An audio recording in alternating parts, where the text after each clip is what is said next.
On les imagine, l'une portant un fil à la tête courant vers le bord du tableau, ou encore penchée sur l'étendue d'une feuille immaculée, la main levée, attendant le geste capital. L'autre, un peu plus près du sol, en équilibre, frappant sur l'enclume journalière des plans de métal rougi.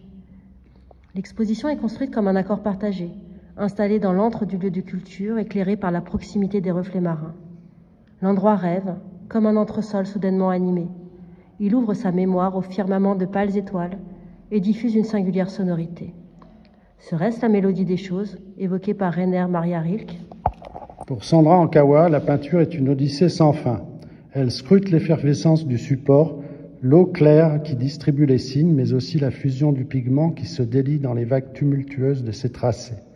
Son dessin plus marqué vient affirmer ensuite l'énergie du sujet traité. Les glaçures marquées du sceau de poudre volatile font songer aux nuits des capitales de l'histoire sainte, au tumulte des hommes traversant les mers. Tous ces fils et filles de l'humanité en devenir ont une place dans cette arche de vie peuplée de symboles.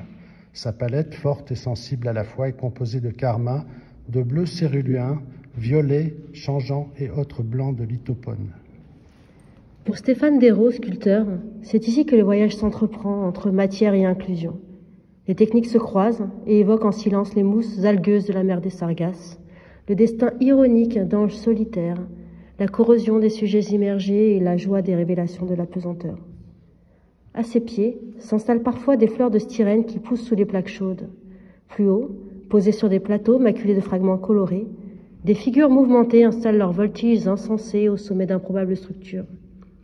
En héritage du dessin multiple engagé, son œuvre parle, tel un fil de métal tissé entre soi et l'autre.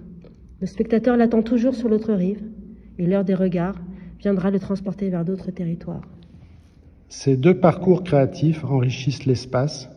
La littérature et le sacré s'invitent dans ce duo peintre-sculpteur comme une correspondance plastique voguant d'une île à l'autre. Les deux artistes, riches de leurs différences, sont également soucieux de la représentation du naturel élargi, des phénomènes sociaux et culturels, d'une esthétique de la réalité qui confère à l'homme sa véritable humanité.